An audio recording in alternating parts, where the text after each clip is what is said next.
लक्षविद भावेश गजपाल के इस online platform में आपका स्वागत करता हूं। आप मेरे YouTube चैनल के साथ साथ मेरे Telegram group Lakshvid Bhavesh Gajpal search करके वहां जुड़ सकते हैं। वहां मैं बाकी वीडियो के PDF और लिंक भी आपको आसानी से प्रोवाइड कराता हूं। वैकेंसीज की डिटेल्स भी वहां पर डालते रहता हूं, उसको जरूर ज्वाइन कीजिए आप। तो आज हमारा हिस्ट्री का सेकंड टॉपिक है, जिसमें आज हम पढ़ने वाले हैं सिंधु घाटी सभ्यता या कांस्य युगीन सभ्यता को। ठीक है, सिंधु घाटी सभ्यता, कांस्य युगीन सभ्यता पाषाण काल के बाद की सभ्यता मानी जाती है। ठीक है, ताम्र पाषाण कालीन सभ्यता के बाद की सभ्यता है सिंधु घाटी सभ्यता। कांस्य युगीन सभ्यता, पाषाण काल, ताम्र पाषाण युग, उसके बाद सिंधु घाटी सभ्यता। सिंधु घाटी सभ्यता के लिए बहुत सारे खोज किए गए, बहुत सारे वैज्ञानिकों ने इसके लिए अपना योगदान दिया। उसके बाद हम सिंधु घाटी सभ्यता के बहुत सारे साक्ष्य जुटा पाए। ठीक है, अच्छा, इसके अलावा यदि आप CGSI भर्ती की क्लासेस यदि ज्वाइन करना चाहते हैं, CG पटवारी की, CG व्यापम में जो पटवारी भर्ती परीक्षा होने वाली है आगामी समय में, तो उसके भी पूरे डिटेल्स में मैं वीडियो PDF प्लस टेस्ट आपको प्रोवाइड कराऊंगा। फूड इंस्पेक्टर की भी क्लासेस मैंने चालू कर दी है। अभी नई बैचेस पटवारी और फूड इंस्पेक्टर के लिए चालू होने वाली है 5 दिनों में। यदि आप क्लासेस ज्वाइन करना चाहते हैं तो दिए गए नंबर पर आप मुझसे रजिस्ट्रेशन करा सकते हैं, व्हाट्सएप कर सकते हैं। ठीक है, चलिए हम पढ़ते हैं सबसे पहले सिंधु घाटी सभ्यता को, इंडस वैली सिविलाइजेशन को। ठीक है, तो सर्वप्रथम ना चार्ल्स मेमन ने 1862 में हड़प्पा नामक स्थल पर एक प्राचीन सभ्यता के अवशेष मिलने के प्रमाण की पुष्टि की। ठीक है, कि भाई यहां पर एक अवशेष मिला है, किसने? चार्ल्स मेमन ने। तो भारत में अलेक्जेंडर कलिंगम को भेजा गया। अलेक्जेंडर कलिंगम वो व्यक्ति थे जिन्होंने भारतीय पुरातत्व एवं सर्वेक्षण विभाग के लिए विशेष योगदान दिया, भारत में उसको स्थापित करने के लिए। तो इन्हें भारतीय पुरातत्व एवं सर्वेक्षण विभाग का जन्मदाता कहा जाता है। यह है अलेक्जेंडर कनिंघम साहब, जिनकी तस्वीर आपको देखने यहाँ पर मिल रही है। ये आपको सिंधु घाटी सभ्यता में जो प्राचीन शहर हड़प्पा, उसकी तस्वीर आपको देखने मिल रही है। ठीक है, इसके बाद क्या हुआ, इनके जो सहयोगी आते गए बाद में 1921 में ना जॉन मार्शल ने सर्वप्रथम खनन का कार्य किया। इसको समझने के लिए सर जॉन मार्शल के द्वारा 1921 में खनन का कार्य किया गया और पहला नगर हड़प्पा खोजा गया। तो जैसे ही उन्होंने हड़प्पा खोजा तो उन्होंने उसका नामकरण करना चालू कर दिया। ठीक है, तो इस सभ्यता का प्रथम स्थल 1921 में हड़प्पा उत्खनन किया गया, इसलिए संस्कृति का नाम हड़प्पा संस्कृति रखा गया। हड़प्पा जो है रावी नदी के तट पर स्थित शहर था, उस समय का नगर था। ठीक है, जबकि आरंभिक उत्खनन जो है सिंधु नदी के आसपास के क्षेत्र में हुए थे, इसलिए सर जॉन मार्शल के द्वारा इसे सिंधु घाटी सभ्यता कहकर पुकारा गया। सिंधु नदी और उसकी सहायक नदियों के आसपास के क्षेत्र को सिंधु घाटी सभ्यता कहा जाता है। ठीक है, इसका जो काल निर्धारण है कार्बन काल 14 के अनुसार, मतलब जो एक्चुअल वैज्ञानिक जो प्रमाण है उसके अनुसार 2300 से लेकर 1750 ईसा पूर्व तक का कार्यकाल इसमें मिलता है, कालखंड मिलता है। ठीक है, जबकि 1500 ईसा पूर्व तक हमारा क्या था, पाषाण काल वगैरह आपको देखने मिलेगा, और 2300 से लेकर 1750 ईसा पूर्व तक के कार्बन काल के अनुसार सिंधु घाटी सभ्यता का कालखंड देखने मिलता है। और जॉन मार्शल के अनुसार उनके अलग मत थे, तो उन्होंने 3250 से लेकर 1750 ईसा पूर्व तक का कालखंड सिंधु घाटी सभ्यता का कालखंड माना है। ठीक है, ये वैज्ञानिक प्रमाण है, कार्बन 14 के अनुसार है। ठीक है, तो ये क्या है, वैज्ञानिक प्रमाण है ऊपर वाला। नीचे वाला सर जॉन मार्शल के अनुसार है, खुद का व्यक्तिगत। ठीक है, तो उत्खनन का कार्य इन्होंने करवाया, और जब उत्खनन करवा रहे थे ना तो उन्होंने ये पाया कि ये जो सभ्यता है ना वो मिस्र और मेसोपोटामिया की सभ्यता के समकालीन बताया। इन्हीं की सभ्यता के समकालीन यहाँ भी एक सभ्यता चलती थी जिसे हम सिंधु घाटी सभ्यता कहते हैं। आगे डायग्राम में पूरा आपको दिखाऊंगा लाइन से, बारी बारी से। तो ये सिंधु घाटी सभ्यता का आपको पूरा क्षेत्र दिख रहा है, जो कि भारत का पश्चिमी क्षेत्र है। ये पूरा पाकिस्तान वाला क्षेत्र है, और थोड़ा सा अफगानिस्तान का इलाका आपको इसमें देखने मिलेगा। तो इसका जो भौगोलिक क्षेत्र है या क्षेत्रफल है वो निम्नवत है। अफगानिस्तान का पूर्वी भाग, ये वाला इलाका अफगानिस्तान का आ जाता है। पाकिस्तान का संपूर्ण भाग, पूरा पाकिस्तान का इलाका आ जाता है। और भारत का उत्तर पश्चिमी भाग, जिसके अंतर्गत गुजरात, महाराष्ट्र, वर्तमान के राजस्थान, हरियाणा, उत्तर प्रदेश, जम्मू कश्मीर और वर्तमान में लद्दाख, जो अभी राज्य बन गया है। ठीक है, अर्थात केंद्र शासित प्रदेश है जम्मू कश्मीर, लद्दाख। तो ये सभी क्षेत्र इसके अंतर्गत आते हैं भारत के, मतलब मैक्सिमम उत्तर प्रदेश तक गया है। ठीक है, आलमगीरपुर तक। तो यहाँ पर आपको ये त्रिभुजाकार आकृति देखने मिलेगी, सुक्का गेंडोर, मांडा, आलमगीरपुर और दायमाबाद। ये जो है त्रिभुजाकार आकृति में फैला हुआ है, और लगभग 13 लाख वर्ग किलोमीटर एरिया में ये विस्तृत है। पूरा क्षेत्र कितने में? 13 लाख वर्ग किलोमीटर सिंधु घाटी सभ्यता फैली हुई है। समकालीन जो है मिस्र और सुमेरियन सभ्यता के से भी उससे भी बड़ी है। वो जो सभ्यता थी वो छोटे एरिया में थी, जबकि ये सभ्यता क्या थी? बहुत बड़े एरिया में फैली हुई थी सिंधु घाटी सभ्यता का क्षेत्र। ठीक है, इसमें 2 जुड़वा राजधानी है, 2 बड़े शहर हैं, 2 बड़े नगर हैं जहां पर उत्तम व्यवस्था उपलब्ध थी। उसमें से एक हड़प्पा है जिसे पहला खोजा गया, और मोहनजोदड़ो है जिसे दूसरे बार में खोजा गया।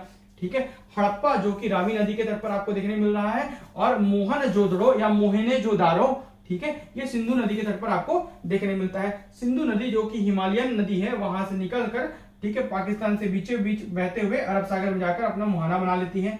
ठीक है, तो इसी नदी के आसपास के क्षेत्र पर सिंधु घाटी सभ्यता आपको देखने मिलेगी, या हड़प्पा सभ्यता आपको देखने मिलती है। त्रिभुजाकार क्षेत्र में आपको ये सभ्यता देखने मिलती है। आगे हम और डायग्राम देखते हैं कि ये जो सभ्यता जो 13 लाख वर्ग किलोमीटर में फैली हुई थी, उसका सबसे उत्तरी भाग है मांडा, जो जम्मू कश्मीर में आता है, कश्मीर के अंतर्गत। इसका सबसे पूर्वी भाग है, ईस्टर्न एरिया है आलमगीरपुर, जो कि उत्तर प्रदेश के अंतर्गत आता है। किसके अंतर्गत आता है? उत्तर प्रदेश के अंतर्गत। और इसका सबसे दक्षिणी एरिया है दायमाबाद, जो कि महाराष्ट्र के अंतर्गत आता है। दायमाबाद या दैमाबाद ऐसा भी लिखते हैं ना, दोनों सही है, आप जैसा भी लिख सकते हैं। इसके अलावा सुक्का गिंडोर, जो कि बलूचिस्तान पाकिस्तान में है। कहां है? बलूचिस्तान पाकिस्तान में है। तो ये जो त्रिभुजाकार जो क्षेत्र दिख रहा है, यही सिंधु घाटी सभ्यता का एक्चुअल क्षेत्र है, विस्तारित क्षेत्र है। ठीक है, चलिए अब हम देखते हैं सिंधु घाटी सभ्यता के प्रमुख स्थल एवं खोजकर्ता। तो इसको आपको याद करना सबसे ज्यादा जरूरी है, इससे प्रश्न पूछे जाते हैं। ठीक है, जो प्रश्न पूछे जाएंगे, एक तो त्रिभुजाकार आकृति कैसी है ना, उस उत्तर दक्षिण पूर्व पश्चिम कहां तक फैला हुआ है, और एक ये वाला पोर्शन, ये पोर्शन पूछा ही जाता है। और तीसरे में ज्यादा से ज्यादा पूछेगा तो किस किस क्षेत्र से क्या क्या चीजें मिली हैं खुदाई में, ये पूछेगा, वो भी आगे मैंने शामिल कर रखा है। सबसे पहले हम देखते हैं स्थल में हड़प्पा। हड़प्पा शहर को खोजा गया सन 1921 में। खोजकर्ता जो थे वो थे राय बहादुर दयाराम साहनी। इसके पहले हम देख लेते हैं हड़प्पा की अवस्थिति क्या है। मांटगोमरी पाकिस्तान में हड़प्पा की स्थिति कहां है? मांटगोमरी पाकिस्तान, वर्तमान पाकिस्तान में जो मांटगोमरी इलाका है वहां पर हड़प्पा है। अभी प्राचीन वाला जो हड़प्पा वो अभी वर्तमान के यहाँ इलाके में आता है। 1921 में इसे खोजा गया। ये रावी नदी के तट पर है। ये भी पूछा जाता है किस नदी के तट पर कौन सा नगर मिला है, तो रावी नदी के तट पर मिला है। खोज करता थे राय बहादुर दयाराम साहनी, याद रखें,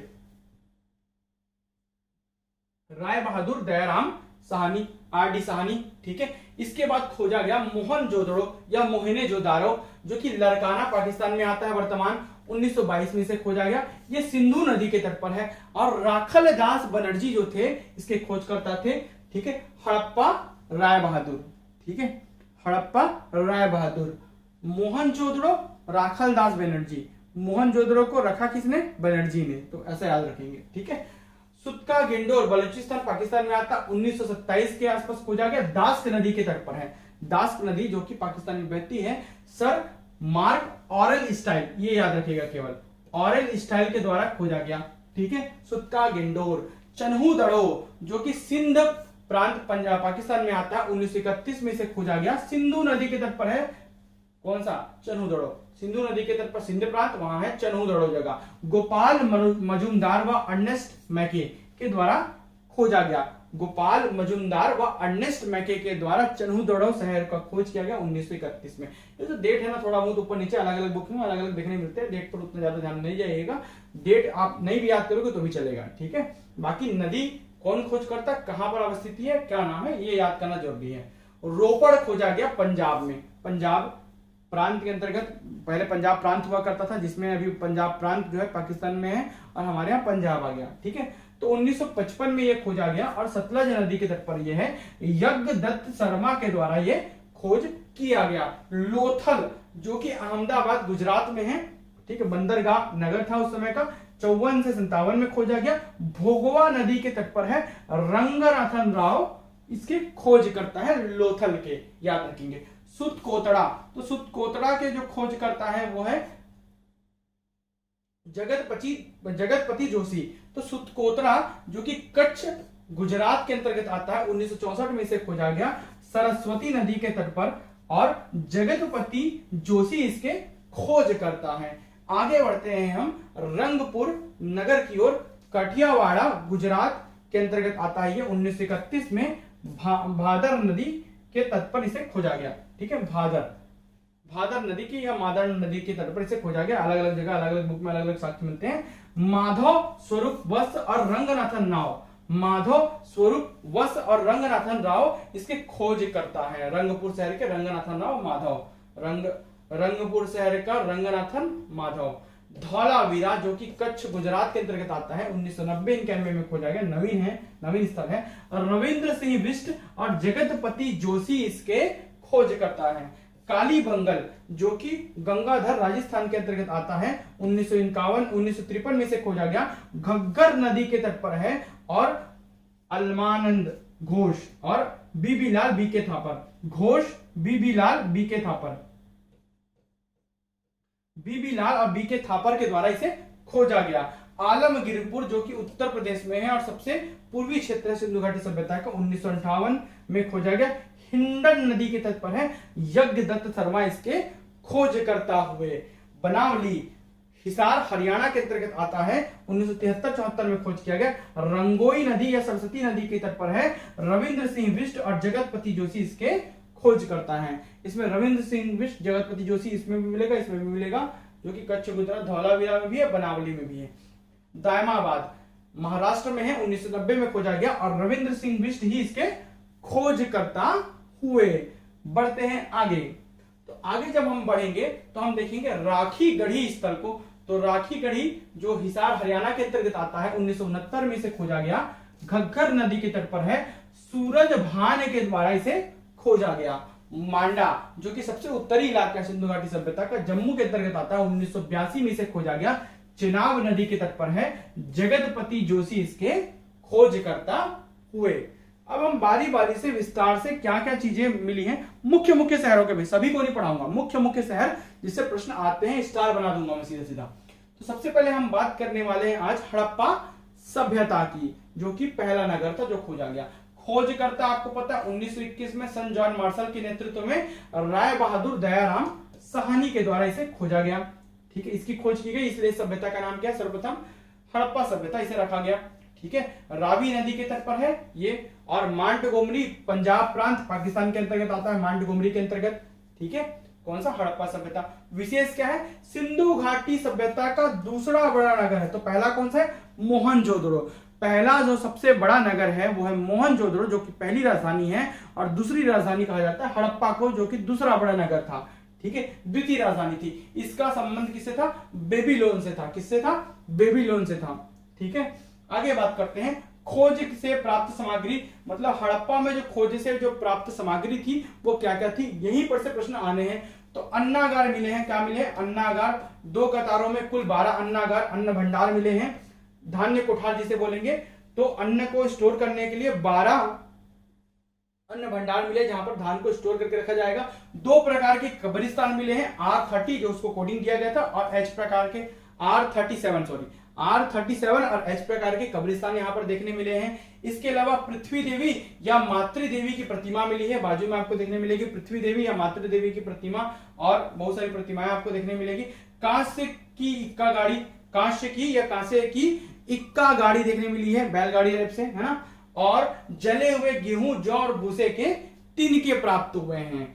तो अन्नागार, 12 अन्नागार, 2 प्रकार के कब्रिस्तान, इक्का गाड़ी, मातृदेवी की प्रतिमा, गेहूं, जौ, भूसे के जले हुए तिनके, ये सभी प्राप्त हुए हैं मुख्य हड़प्पा सभ्यता से। ठीक है, इसमें विशेष क्या है, सिंधु घाटी सभ्यता के 8 प्रकार के फसलों के साक्ष्य प्राप्त हुए हैं, जिसमें से गेहूं, चावल, जौ जिसे यौ कहते थे, या बाद में है ना वैदिक काल में जब हम जाएंगे जौ कहेंगे, तो जौ, मटर, तिल, है ना, सरसों, राई और कपास, इनके साक्ष्य मिले हैं। कितने, 8 प्रकार के फसलों के बस साक्ष्य मिले हैं, जिनमें से गेहूं, जौ और भूसे के तिनके आपको देखने मिलेंगे हड़प्पा में। ठीक है, आगे बढ़ते हैं हम सबसे पहले मोहनजोदड़ो की ओर आगे बढ़ते हैं। किसकी ओर, मोहनजोदड़ो की ओर। तो मोहनजोदड़ो आपको जैसे कि मैंने डायग्राम में दिखाया था, रावी नदी, सिंधु नदी के तट पर है। किसके तट पर, सिंधु नदी के तट पर। तो यहाँ पर आपको मोहनजोदड़ो देखने मिलेगा दूसरा, और ये पहला हड़प्पा रावी नदी के तट पर आपको देखने मिलेगा। ये कौन सा इलाका है भाई, पश्चिमी इलाका भारत का, और किसके अंतर्गत है, ये पाकिस्तान के अंतर्गत है। ठीक है, भारत का पश्चिमी इलाका पश्चिम के बाद पाकिस्तान, पाकिस्तान के इलाके के अंतर्गत आपका मोहनजोदड़ो आएगा। तो मृतकों का टीला कहा जाता है इसे। मोहनजोदड़ो इतने मृतक मिले थे कि इसे मृतकों का टीला कहा जाता है ना। और इसकी खोज हुई थी 1922 में राखल दास बनर्जी के द्वारा। सिंधु नदी के तट पर स्थित है, जिला लड़काना, सिंध प्रांत पाकिस्तान के अंतर्गत आता है, लड़काना के अंतर्गत। ठीक है, विशेष क्या है, हड़प्पा सभ्यता की राजधानी वह सबसे बड़ा नगर था, सबसे बड़ी राजधानी थी, पहली राजधानी। और इसे सिंध का बाग या नकलिस्तान कहा जाता है, सिंध का बाग या नकलिस्तान कहा जाता है। ठीक है, याद रखेंगे, सिंध का बाग या नकलिस्तान किसे कहते हैं, तो मोहनजोदड़ो को कहते हैं, ये याद रखेंगे। खोज से प्राप्त सामग्रियां क्या क्या थी, तो यहां मिले थे वृहत स्नानागार, याद रखिएगा, पूछ चुका है। अन्नागार सबसे विशाल, वृहत स्नानागार और वृहत अन्नागार, मतलब वहां जो अन्नागार मिले थे वो 12 थे लेकिन छोटे थे। ये जो अन्नागार थे ये विशाल। अगर पूछेगा विशाल अन्नागार कहां से प्राप्त हुए, तो साफ साफ आप लगाएंगे मोहनजोदड़ो, वो अलग है ना। विशाल या वृहत स्नानागार कहां से मिला, तो मोहनजोदड़ो से। पशुपति शिव पद्मासन मुद्रा में 3 मुख वाला था। क्या था, पशुपति शिव की मूर्ति मिली है, देखिए पशुपतिनाथ की मूर्ति, 1 मुख, 2 मुख, 3 मुख देखने मिले हैं। और आसपास बहुत सारे जानवर, नीचे में हिरन है ना, बाघ, गेंडा, हाथी, ठीक है, अलग अलग जानवर, जैसे बाघ और बैल वगैरह, गाय नहीं मिला है ना, सांड वगैरह मिला है, यहाँ पर गेंडा मिला है। तो ये सभी के आसपास जानवर आपको देखने मिलेंगे, हाथी देखने मिलेगा। उस पशुपति शिव के पद्मासन मुद्रा की जो मूर्ति है उसमें मोहनजोदड़ो से प्राप्त पशुपति की मुहर पर बैल का चित्र अंकित नहीं था। क्या नहीं बना था पूछेगा, तो बैल नहीं बना था। ठीक है, पशुपति में दाएं में हाथी और चीता है, पशुपति में दाएं में क्या है, हाथी है और चीता है, दाएं में।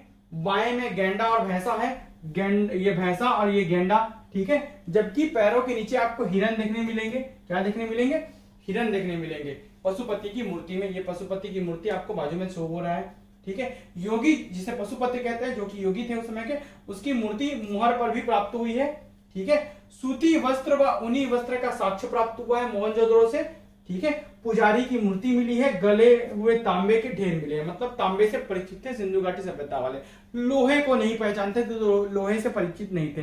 तो पूछता है किस धातु से परिचित नहीं थे, तो लोहे के बारे में नहीं जानते थे, तांबे को जानते थे। ठीक है, कुबड़ वाले बैल की आकृति युक्त मोहरें मिली है, मुहर मतलब सिक्के जिसमें कुबड़ वाले बैल की आकृति बनी हुई थी। नृत्य करते हुए कांस्य की मूर्तियां मिली है, बहुत सारे कांसे की। ठीक है, तो ये सभी चीजें आपको मिली है मोहनजोदड़ो से। समाज की आधारभूत इकाई उस समय होती थी परिवार, किसमें, सिंधु घाटी सभ्यता में समाज की जो आधारभूत इकाई होती थी वो थी परिवार, याद रखिएगा। बढ़ते हैं आगे चन्हू-दड़ो की ओर, जो कि सिंधु नदी के तट पर है, सिंध प्रांत पाकिस्तान के अंतर्गत आता है। गोपाल मजुमदार के द्वारा 1931 में इसे खोजा गया, किसे, चन्हू-दड़ो को। प्राप्त सामग्री क्या क्या थी, सिंधु घाटी सभ्यता का औद्योगिक नगर था ये। सबसे पहले तो पूछेगा औद्योगिक राजधानी कौन सी थी, तो चन्हू-दड़ो थी। चन्हू-दड़ो को मैं आपको शो कर देता हूं। चन्हू-दड़ो आपको देखने मिल रहा है सिंधु नदी के तट पर। औद्योगिक राजधानी इसे कहा जा सकता है। ठीक है, औद्योगिक नगर। गुड़िया एवं मनका निर्माण का कारखाना, गुड़िया और मनका, ठीक है, मनके बनाने का कारखाना, सिक्के बनाने के कारखाना मिला था। कहां से पूछ चुका है, मनके बनाने का कारखाना कहां है, चन्हू-दड़ो में।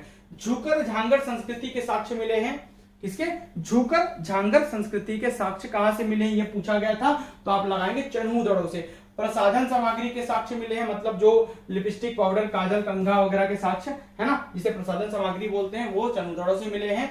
सिंधु के अतिरिक्त झूकर व झांगर एवं प्राक हड़प्पा के साक्ष्य, ठीक है, यहां मिले हैं। अब आगे बढ़ते हैं। 4 पहिए वाला गाड़ी मिला है यार, और 2 मछली वाली अंकन वाली मुद्रा बोलेगा तो चन्हू-दड़ो से मिली है। मनके बनाने का कारखाना भी यही है। यहां से प्राप्त ईंटें वक्राकार थी, कैसी थी, वक्राकार। एकमात्र स्थल जहां से प्राप्त ईंटें जो थी वो वक्राकार थी, अलग आकार की थी। कहां से, चन्हू-दड़ो से, ये याद रखिएगा आप। बात करते हैं लोथल की, तो खोजकर्ता थे रंगनाथन राव। 1957 में लगभग खोजा गया, भोगवा नदी के तट पर, अहमदाबाद, गुजरात राज्य में वर्तमान, है ना। तो बंदरगाह शहर था, औद्योगिक नगर भी था। मिस्र और मेसोपोटामिया से जहाज यहां पर आते थे, मतलब बंदरगाह के साक्ष्य अगर पूछेगा तो लोथल से मिला है, भोगवा नदी के तट पर। खोज से प्राप्त सामग्री, नाव और गोदीबाड़ा। गोदीबाड़ा मतलब डॉकयार्ड, जहां पर जहाजें आकर रुकती हैं, और नाव भी मिले हैं। धान की भूसी मिली है। हाथी दांत से निर्मित पैमाना, नापने के लिए, किसी चीज को नापने के लिए पैमाना मिला है जो कि हाथी दांत से निर्मित था। ठीक है, बात करते हैं आगे। युगल समाधान के साक्ष्य कहां से मिले हैं? तो लोथल से मिले हैं। युगल समाधान मतलब जोड़े में समाधान या गुच्छों में समाधान। ठीक है, मनके बनाने का कारखाना यहां भी था। घोड़े की संदिग्ध मूर्तियां, मूर्तिका या मूर्तियां जिसे टेराकोटा कहते हैं, वो यहां से मिली। घोड़े की मृण मूर्तियां यहां से मिली लोथल से। घोड़े की संदिग्ध मूर्तिका टेराकोटा जिसे कहेंगे टेराकोटा की प्राप्ति हुई। घोड़े की मृण मूर्तियां भी यहीं से मिली है, लोथल से। दिशा मापक यंत्र, बेलनाकार मुहर जो कि बेलनाकार थे। लकड़ी का अन्नागार, लकड़ी का अन्नागार, लकड़ी का धान स्टोर करने का जगह या चावल स्टोर करने का जगह बोलेगा तो कहां से मिला? लोथल से मिला है। यहां अग्नि पूजा की परंपरा प्रचलित थी। अग्नि देविका का साक्ष्य भी यहां पर से प्राप्त मिला है। ठीक है, बात करते हैं कालीबंगा की। तो कालीबंगा का अर्थ होता है काले रंग की चूड़ियां। काली, काला, बंगा मतलब चूड़ियां, तो काले रंग की चूड़ियां। खोज करता थे अमलानंद घोष, बीबी लाल, बी के थापर, ये 3 लोग थे। 1953 में लगभग इसे कालीबंगा को खोजा गया। स्थिति है वर्तमान राजस्थान में, घग्गर नदी के तट पर, जिला गंगाधर, राजस्थान। ठीक है, घग्गर नदी के तट पर ये स्थित है। खोज से प्राप्त सामग्री, जुते हुए खेत, यही पूछा गया था बार बार कि जुते हुए खेत के साक्ष्य कहां से मिले हैं? तो कालीबंगा से मिले हैं, मतलब खांचेदार खेत। कुछ विद्वानों ने इसे सैंधव सभ्यता की तीसरी राजधानी भी माना है। किसे? कालीबंगल को। औद्योगिक राजधानी कौन सा? चन्हू-दड़ो। कालीबंगल तीसरी राजधानी। ठीक है, यज्ञ वेदिकाएं या हवन कुंड एवं पशु बलि के साक्ष्य मिले हैं। कहां से? कालीबंगल से। भूकंप के प्राचीनतम साक्ष्य भी कालीबंगल से ही प्राप्त हुए हैं, याद रखिएगा इस चीज को। बढ़ते हैं आगे बनावली की ओर। तो बनावली जो है ना, पहले कालीबंगल को आपको दिखा देता हूं मैप में कहां पर है, ताकि आप अच्छे से याद कर पाए। तो कालीबंगल हम अगर देखें तो कालीबंगल आपको यहां देखने मिलेगा राजस्थान वाले इलाके में। ठीक है, कालीबंगा। चलिए बढ़ते हैं आगे। ठीक है, तो बनावली की ओर खोज करता थे रविंद्र सिंह बिष्ट, 1973 में खोजा गया। हिसार हरियाणा, हिसार हरियाणा में इसकी खोज की गई। रंगोइया सरस्वती नदी के तट पर इसे खोजा गया। यहां पर जो मिला है मिट्टी का खिलौना, हल, अच्छे किस्म के जौ के साक्ष्य मिले हैं, उत्तम किस्म के, मतलब यहाँ पर खेती अच्छी थी बनावली में, हिसार हरियाणा वाले इलाके में। वर्तमान में भी खेती अच्छी है। आभूषणों के साक्ष्य भी बनावली से प्राप्त हुए हैं। बात करते हैं आगे रंगपुर नगर की। खोज करता थे रंगनाथन राव, माधव स्वरूप वत्स। ठीक है, रंगनाथन राव और माधव स्वरूप वत्स 1931 में। स्थिति अहमदाबाद, गुजरात। चावल या धान के साक्ष्य कहां से मिले हैं? रंगपुर से मिले हैं। कहां से मिले? रंगपुर से मिले हैं। अगला है सुतकोतड़ा। क्या है? सुतकोतड़ा। तो सुतकोतड़ा के खोज करता है जगतपति जोशी, 1964 के आसपास। स्थिति है गुजरात, जिला कच्छ। ठीक है, घोड़े की हड्डी बर्तन में समाधान, बर्तन में शव को दफनाने का साक्ष्य सुतकोतड़ा में, और घोड़े की हड्डी प्राप्त हुई है सुतकोतड़ा से। ठीक है, घोड़े को पाल के नहीं रखते थे, वो पालतू पशु नहीं था उनका। ठीक है, लेकिन वहां पर जरूर प्राप्त हुई है। धौलावीरा, अर्थ सफेद कुआं होता है। धौलावीरा का तात्पर्य है सफेद कुआं। खोज करता है RN बिष्ट और जगतपति जोशी, 1990-91 में। स्थिति है गुजरात, जिला कच्छ। ठीक है, नवीनतम स्थल है ये धौलावीरा। इसे भारत में स्थित सिंधु घाटी सभ्यता का क्षेत्रफल के आधार पर सबसे बड़ा नगर माना जाता है। मतलब भारत के इलाके में, भारत के भूभाग पर क्षेत्रफल के आधार पर सबसे बड़ा नगर बोलेगा तो धौलावीरा, जो कि वर्तमान 90-91 में खोजा गया। ठीक है, झूकर शैली के बर्तन प्राप्त, उत्तम जल निकासी की व्यवस्था कहां पर थी? धौलावीरा में थी। जैसे कि मोहटपा, मोहनजोदड़ो में सड़कें एक दूसरे को समकोण पर काटती थी, जल निकासी की व्यवस्था भी थी, तो यहां भी उत्तम जल निकासी की व्यवस्था थी। रोपड़, अगला जो है रोपड़, खोज करता है बीबी लाल। स्थिति है पंजाब, रोपड़ सतलज नदी के तट पर है। रोपड़ 1950 के आसपास के दशक में इसको खोजा गया है। ठीक है, चलिए बात करते हैं आगे हम स्वतंत्रता प्राप्ति के पश्चात सर्वप्रथम खोजा गया स्थल पूछेगा तो आप बताएंगे रोपड़। स्वतंत्रता प्राप्ति के बाद सर्वप्रथम खोजा गया स्थल है रोपड़। कुत्ते के मालिक के साथ दफनाने के साक्ष्य, इसको पूछा था कि कुत्ते को उसके मालिक के साथ दफनाने के साक्ष्य मिले हैं रोपड़ से। तांबे की कुल्हाड़ी प्राप्त हुई है रोपड़ से, मतलब तांबे से परिचित थे सिंधु घाटी सभ्यता वाले लोग। लोहे के कोई साक्ष्य नहीं मिले हैं, लोहे से परिचित नहीं थे। सुतका गेंडोर, अब बात करते हैं हम किसकी, सुतका गेंडोर की। खोजकर्ता थे ऑरेल स्टाइल द्वारा, 1927 में। स्थिति है दास्क नदी, मरकान के समुद्र तट पर, पाकिस्तान। ठीक है, बलूचिस्तान पाकिस्तान। यह एक बंदरगाह था। कौन भाई, सुतका गेंडोर एक बंदरगाह था पूर्ण परिपक्व अवस्था में। कैसा, पूर्ण परिपक्व अवस्था में, मतलब से यहां पर से व्यापार होता था, वहां पर की जो पहले सभ्यताएं होती होंगी वहां पर से। यहाँ का दुर्ग एक प्राकृतिक चट्टान पर बसाया गया। दुर्ग मतलब किला, किला जो है नेचुरली जो चट्टान है वहां पर बसाया गया था। कहां का भाई, सुतका गेंडोर का। बेबीलोन से व्यापार के साक्ष्य मिले हैं क्योंकि पूर्ण परिपक्व बंदरगाह था, याद रखेंगे। ठीक है, अब हम बात करते हैं राखी गढ़ी की। तो राखी गढ़ी की जो खोज करता है वो है सूरजभान, 1969 में खोजा गया। स्थिति है हिसार हरियाणा, घग्गर नदी के तट पर स्थित है। विस्तार के आधार पर सबसे बड़ा नगर होने की संभावना है, जबकि क्षेत्रफल के आधार पर धौलावीरा है जो कि नवीन स्थल है, खोजा गया। ठीक है, विश्व की सबसे प्राचीन सभ्यता के साक्ष्य मिले हैं राखी गढ़ी से। ताम्र उपकरण, हड़प्पा लिपि युक्त मुद्रा, हड़प्पा लिपि युक्त मुद्रा और तांबे के उपकरण यहां से प्राप्त हुए हैं राखी गढ़ी से, हिसार हरियाणा वाले क्षेत्र में। घोड़े का टेराकोटा प्राप्त हुआ है, मृण मूर्तियां प्राप्त हुई हैं, कहां से, राखी गढ़ी में। विशेष क्या है, गाय और घोड़े को पालने के साक्ष्य नहीं मिले हैं। गाय और घोड़े को पालतू पशु नहीं मानते थे, पालते नहीं थे, याद रखिएगा। नगर नियोजन ग्रिड सिस्टम पर आधारित था। सिंधु घाटी सभ्यता का जो नगर नियोजन है ना, वो ग्रिड सिस्टम पर आधारित था। सड़कें एक दूसरे को 90 अंश के कोण पर काटती थी, खिड़कियां होती थी, वेंटिलेशन की उत्तम व्यवस्था थी, नालियों की उत्तम व्यवस्था थी। ठीक है, अन्नागार थे, स्नानागार थे, सभी व्यवस्था अच्छे से थी, मतलब एक उत्तम नगर हुआ करता था मोहनजोदड़ो हड़प्पा अर्थात सिंधु घाटी सभ्यता।